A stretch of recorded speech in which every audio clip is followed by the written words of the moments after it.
This is part 3 of spraying 3-way chemical broadleaf weed control on our neighborhood to kill all the weeds that are in the fescue grass.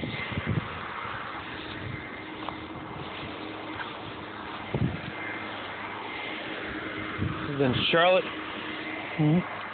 North Carolina. It's about 50 degrees today. It's March 11th, I believe. And it's a beautiful day out right now, beautiful day.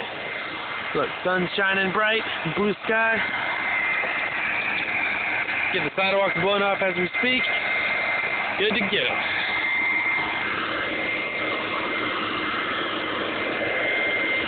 Good to go.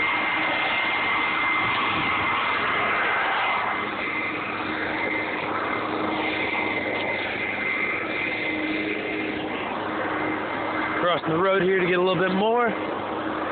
We'll be good to go.